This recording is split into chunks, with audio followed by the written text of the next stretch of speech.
If you find you're unsettled listening today, reach out to a trusted friend or go to tradespodcast.com and click on resources. We are worker-driven, no-nonsense conversations about mental health in the trades. This is Off the Clock Toolbox Talk. Welcome back to episode 1 of season 5 of Off the Clock Toolbox Talk. We're here back today with Trevor Botkin. Welcome back, Trevor. It's great to be here, Karen. I'm super excited. We're starting season 5. Yeah, me too. Me too. And I'm super excited about our guest today, Tyler. Tyler is a roofer, and literally, we probably haven't actually recorded an episode for a year now. Tyler has been on my mind the whole entire year that I wanted to have him on as a guest, and we just weren't able to make it happen at the end of season 4. Tyler, you're a roofer now, and you had some probably mental health, trauma, and substance use issues. I know that there was some kind of incarceration or something that happened along there in your story. And I know that that you've been able to find some healing and that you're able to give back to your community now. And I'm just really interested to hear about your story today. All right, so I'm going to start early. So when I was about 13, I got into a little bit of trouble and I ended up in a juvie facility. And my stepdad at the time, he got me out on a house arrest thing. He was a journeyman plumber, right? Mm-hmm. So when he got me out on the house arrest thing, he still had to go to work. So he got me involved with plumbing right away, right? Nice. And yeah, so he started me with the plumbing, and when I was doing it, and it was all right. It was hard work, but it was pretty simple to learn, right? The thing about it was that every second night I was getting drunk and trying to sleep in, and he wasn't having it, right? He was one of those really old school kind of guys, like, not happening, bud. You're getting up and you're coming to work, right? Yeah. So not don't drink. Just you better be at work. Yeah. So I'd come in still half cut and just give her, right? And I did that for about a year and got really involved in doing it for him and for his company. And when we went out of town, I was like 15 and I missed my girlfriend and I didn't want to be there. So I kind of kept bugging him. I kind of kept bugging him, right? And obviously that put an end to it real quick, right? He was one of the first guys I got my work ethic from, to be completely honest with you. He was a very hard worker, right? He came home, he had a few beers, he smoked his weed, but he was always up for work and he was always ready to go. And he just put 100% into it every day, regardless of anything, right? Yeah, I had no choice but to admire that, right? Regardless of whether I was a little shit or not, right? I lost that job. Shortly after that, I met the mother of my son. And during that time, just before we had our kid, I got shot in the chest.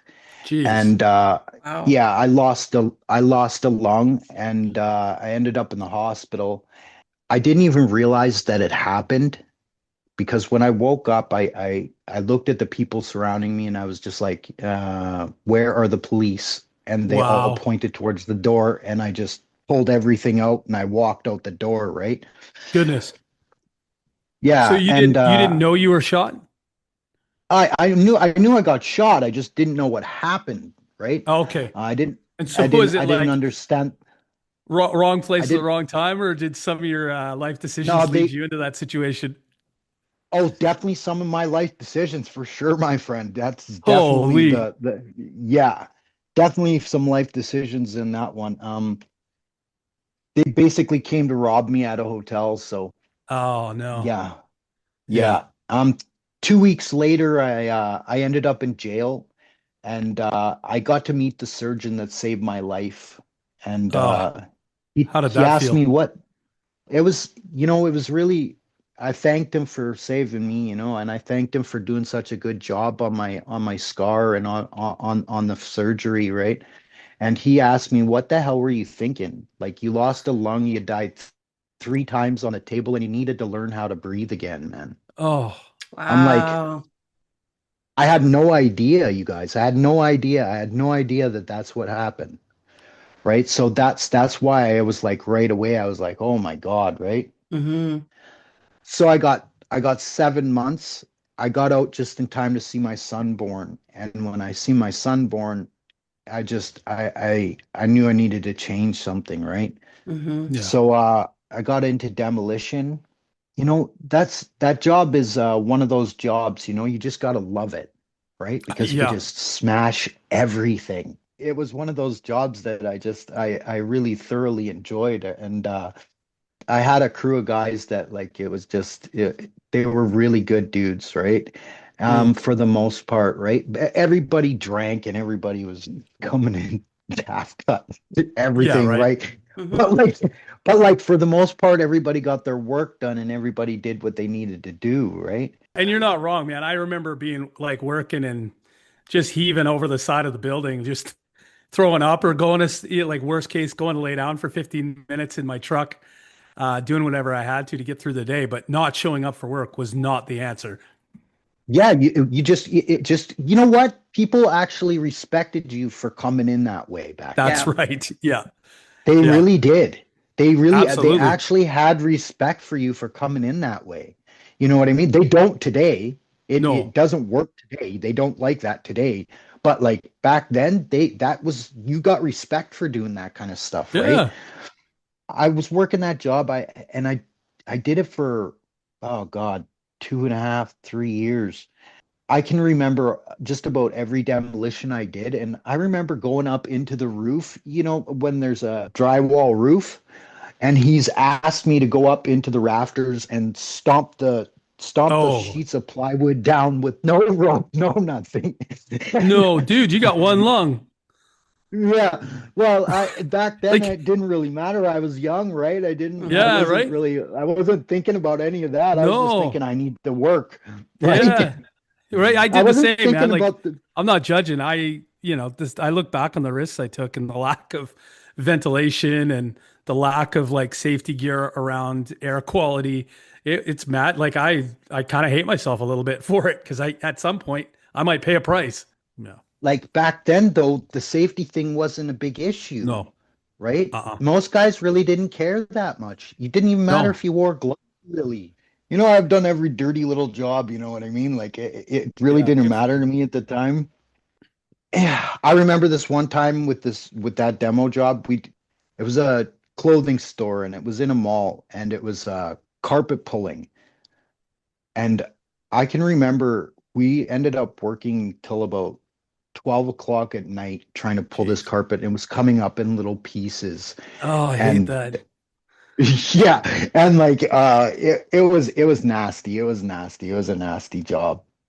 But we all kind of got a little closer there because we're all just dying and just like in pain and just like we're all hung over there and like And it we're brings all you just closer like together. It yeah, it yeah. builds the bond, man. Like, oh It man, we definitely did. celebrate suffering together. Like, seriously. Yeah. Yeah, we did. However, like emotions and all that kind of stuff were never really talked about, you know what I mean? Nobody No. really ever got involved with talking about how they felt or what was going on at home. I was kind of one of those guys, work is work and home is home, and like Yeah. that's how it is, right? And the second I mingled that, and it just it ended up ugly, right? Because you end up getting to a fight with your friend and then it's shitty at work, right? It is. Yeah. Mm-hmm. So, yeah. So at the end of that job, the foreman, he marked off a lawyer's office, and he told me to demo that part of the lawyer's office. So I demoed that part of the lawyer's office. It was the wrong part of the lawyer's office. And yeah, yeah, I opened the whole thing right up, right? Uh-oh. So I lost my job for that one. So after that, I went into stone fabrication, right? Mm-hmm. Nice. And yeah, it was a really rewarding job. That whole motion of polishing the stone and cutting the stone and like just working with the stone. it was just it was a really rewarding career because it taught me to calm down a little bit, Mm-hmm. right? It gave me a little bit of peace. Like I could do it no matter like whether I was, and like if I was upset, it just gave me this honest peace, right? And the guy I work for, he was a really, really good person. And I did that for about 4 years. And then I ended up me and my baby mother, we broke up and I ended up in prison, right? Oh no. Mm.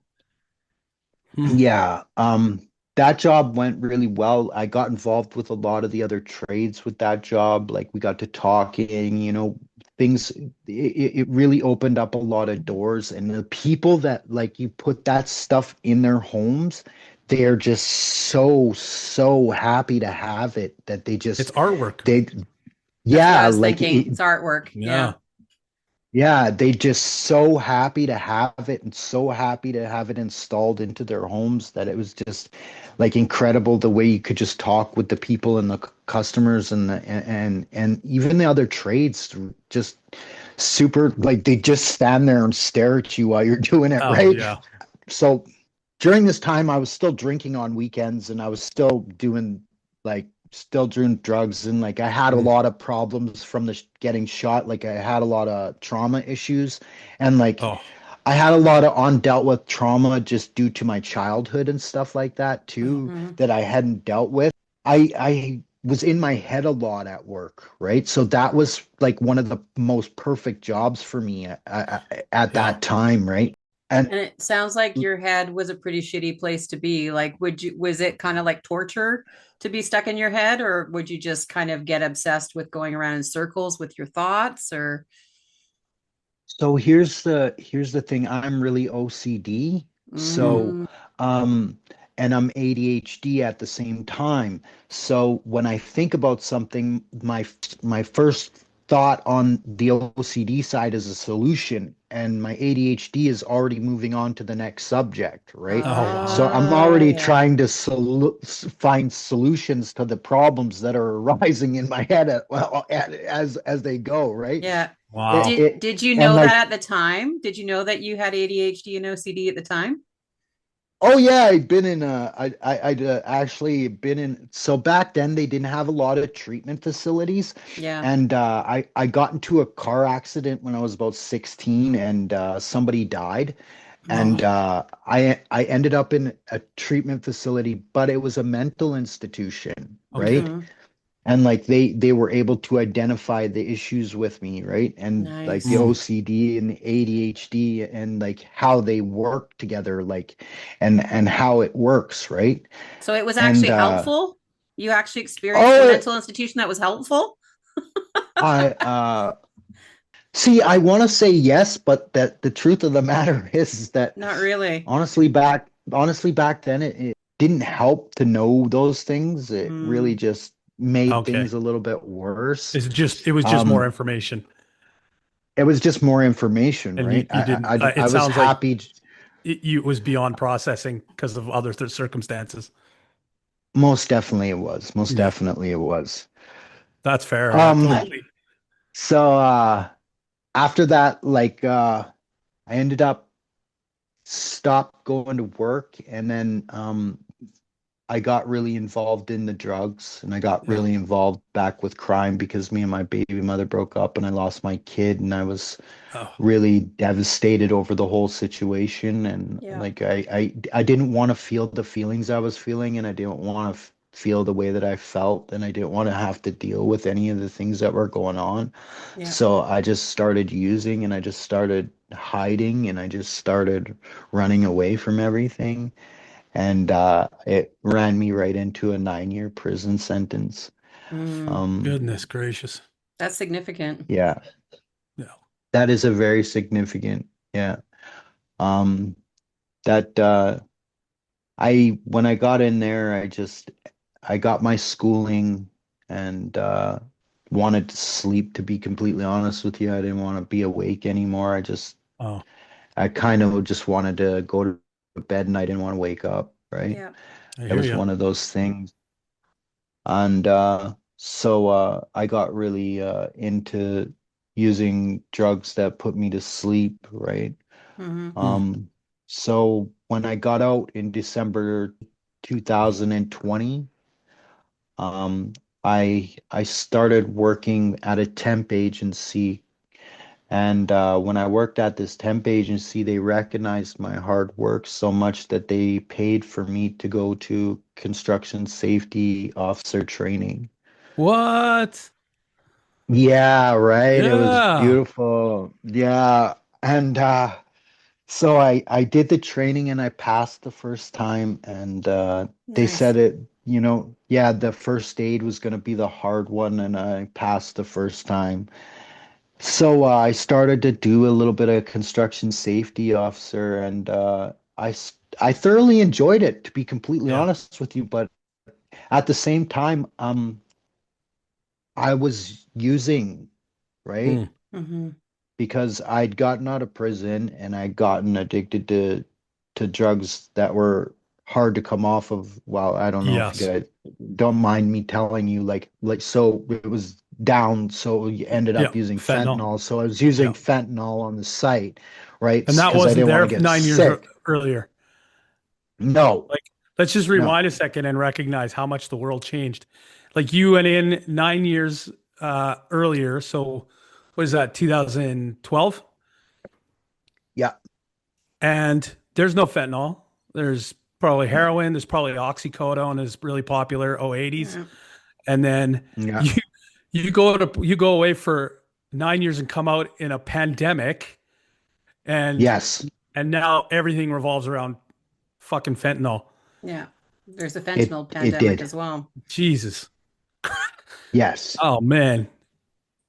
Yeah, so I'm using fentanyl and I'm feeling really crappy about the whole situation because I know that like as a construction safety officer, I'm not even supposed to be on site myself. Yeah, right. So slowly and slowly and slowly, this is making me feel really, really crappy about my whole situation, right? Like Mm. I'm trained and I'm educated to make sure that people like this don't even show up on site, right? Yeah, and Mm-hmm. you're that guy. You're And that I'm guy that you're guy. supposed to be protecting other people from. Yeah, that's exactly how it felt, right? And like I didn't want to say anything. I didn't want to talk about No, it. I didn't want and like today's day, like I could have said something to them and like they would have got me help. really. Like that's the worst part about it. Mm-hmm. That Yeah, is the worst part about it. yeah, It's actually the fact that like I could have said something to them, and because of my past and because of the way things were back when, I mm, didn't say anything because like I had no idea I could. But today's day, you yeah. say something, they'll go get you help. Oh, They'll I love hearing actually that. get you find you help and get you into a place and like Yeah. they'll help you pay for it and stuff like that. I've seen guys drop on sites all over, right? Doing Oh, the temp agencies thing. Like I oh man, I watched bet. guys just drop and stuff like that at sites and everything, right? So it was pretty bad, right? Yeah, I ended up missing a bunch of work and I ended up back in the penitentiary because of my parole, obviously, right? And yeah. then when I finally got out and I still like did a little bit of construction here and there, but nothing really that major, just mostly labor kind of thing. I ended up getting charged a couple more times and I ended up in jail a few more times. And Mm. then one day I woke up on a park bench and I just couldn't do what I needed to do to live the way I wanted to live anymore, to be what I wanted to be anymore, right? Mm-hmm. So I went and I asked for help, and that was April of 2023. Wow. Mm-hmm. I went and I asked for help, and I got it, right? And I ended up at RAC, and they put me into a shelter, and I stayed clean in that shelter, and I found a treatment facility. I just was willing to do whatever it took now, That's right? the thing. And like, yeah, and like, find a counselor, go to meetings and like do all Yeah. these things and like talk about my stuff and face my situation and like deal with my problems and face the issues that I had going on inside of me, right? And my traumas, my afflictions, my addiction, you know what I mean? All Yeah. Yeah. these things just added up to just this mess of a person, this horrible tornado of fire, right? That Mm. just Mhm. burnt everything up whenever it got a chance. So when I got into that place, I just ended up at these meetings, and me being an addict and everything, I got addicted to the meetings, right? So Oh I yeah, I've mean, seen that. Yeah. yeah, Yeah. right. Yeah, I kept hearing similar stories to Oh yeah. myself, and like it Validation. gave me this, yeah, it gave me this hope, this Yeah. courage and this hope inside, and it was so rewarding, and I was like, okay, maybe I can actually do this because Hmm. Nice. I hadn't been clean in 30 years, you know what I Wow. mean? Hmm. I spent 30 years of my life in addiction and messed up and like jumping from job to job, from place to place, from jail cell to jail cell to Yeah. to treatment to every part of my life was surrounded by the misery of the addiction that I suffered from. Yeah. And it destroyed every part of my life. I still today, I'm just about 3 years clean, and I still today don't have Nice. my family back in my life, you guys, Mm. because of the damage that I caused. Yeah. You know, that's the truth. It was so damaging that I can't, like, they don't want to test the waters with me Yeah. Yeah. because I haven't been clean for anywhere close to the amount of time that I did damage out there Yeah. for. Yeah. Yeah, man. I went through it with my daughters. Yeah, for sure.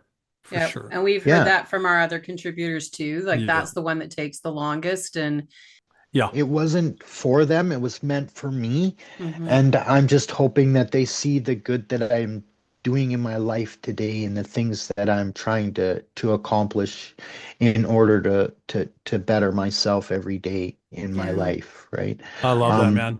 There's several things there that so stick out for me as like after 30 years, you finally asked for help. Like there was a decision in that.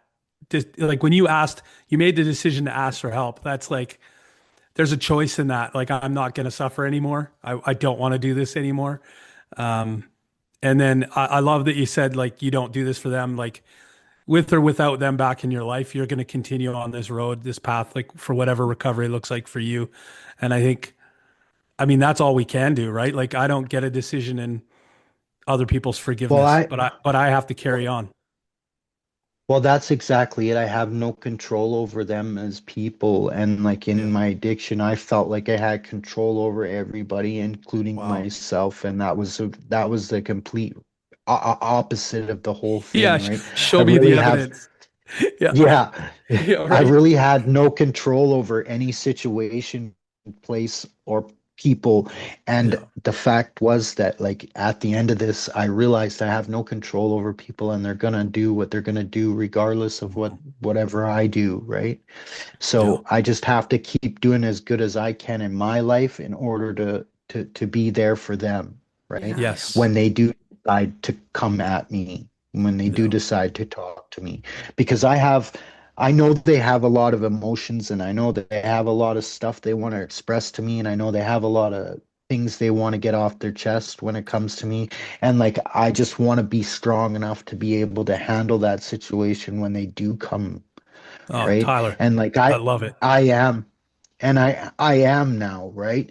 Yeah. And that is most comfortable, most peaceful, most thing I am grateful for is the ability to be able to handle my feelings and handle situations that Mm. normally I would not have been able to, right? hmm And it's been a long road, like I done a lot of counseling, and I done a lot of work on myself, and I've dealt with a Yeah. lot of trauma, and I've dealt with a lot of crap surrounding my addiction because I didn't even you know what? Today, there's still feelings that I feel that I have no idea what the hell they are. Yeah, Yeah. yeah. That makes Like I sense. have no idea. Like I couldn't identify the feeling for the life of me. I literally have to sit down. I have to close my eyes. I have to meditate on it, and I have to think about what it is that I'm feeling. Yeah. Sometimes, Or like you Brother, not need like very a you're often, but that's amazing that you can name that process because you know how yeah. much further ahead you are than like 80% of other men. Like, like the fact that you can identify you don't know something and you can sit with it until you do, and like reflect and feel is like It's that's a like black superpower. belt shit. Yeah. when I was in a recovery place, and like you know, I didn't do the recovery perfectly by any means of the word, All right. and like I had no idea what I was doing, and you know, I got involved with some girl right off the hop, you know, Right. of Of course, course. right? Makes perfect Well, of sense. course, right? Yeah, well, Yeah. it That's does. how we're It made programmed. perfect sense to me. Right. Yeah, it made perfect sense to me, I've right? never I I've never moved picked in the with wrong woman before. no, no, never, no, Yeah. most most definitely not. So I jumped right into a relationship right away, and I ended up moving into this new place, and then I got this job. My company, which is called DC Roofing, by the way. Nice. This old man, he hired me. His name's Dale, and he literally has one hand, like all of his fingers are chopped off of one hand, and Wow. he's still up there on the roof roofing, Mm. right? I'm like, if this guy can do it, then I can definitely do this. Hmm. Like Right? if he can do this, I can Yeah. do this, Yeah. right? Yeah. Quit So, whining. and Let's like, go. Yeah. yeah, and like, so the first month or month and a half or 2 months on the sites, he came by and he'd just see how hard I was working, and he'd come over and he'd start helping me clean up the garbage, and he'd start helping me move things, you know what I mean? And Yeah. like he took the time to get to know me, right? And I was really like, I'd never had that before, and like he was I love just that. honest, and he was just open, and he was just kind, you Good know? role model. And yeah, well, he was just very inspirational, right? And I was just like, you know, I'm gonna give this guy a chance. I'm just gonna talk to him. I'm just gonna tell him everything. You know what I mean? I'm just gonna try this because, like, I got nothing else to lose here. Like, if I keep trying to hide what I am and hide what I'm being and hide what I've gone through, then I'm just hiding from everything, right? And like, Yeah. I can't be ashamed of my recovery, and I can't be ashamed of the person I was. I can only be a better person today, right? Yeah, I love that, man. And being honest is part of that person. And so this man gave me this wicked opportunity, right? And he just kept raising me and raising me and raising me and raising me and raising me up. Yeah, so during that time, I ended up coming off morphine, right? Whew. I was on a prescription for morphine, Yep. and you know, I'd come off similarly slow, somewhat slow, Yep. and so at the end of it, well, what I thought was slow anyway, right? Yeah. But it wasn't. It was definitely the wrong way to do it. It was not the right way to do it, but I did it without doctor's opinion, and I did it without a doctor saying what I needed to do, and I just You did did it it, your way. right? So, yeah, I did. I learned my lesson. I'll tell you that. Right. I want to, Yeah. can we just talk about this a little while longer because I think this is an important part of the discussion that we don't get into is like you were on medically assisted withdrawal like management from fentanyl is what I'm hearing, and they gave you morphine, Yes. right? So that's like a harm Yes. reduction measure, an OAT of it's not Suboxone, but it's like a way of stepping somebody off of fentanyl, and I think it's super effective. And what you're describing, like taking, wanting to be, I am assuming, and you can correct me if I'm wrong, I'm assuming there was some part of you that was like, I don't want to be taking anything anymore. I just want to be free of this. And then you just like you made a decision to slowly quit. That is most definitely what happened. So what happened was I kept having that feeling, and it kept making me crave what Yeah. I didn't want to be.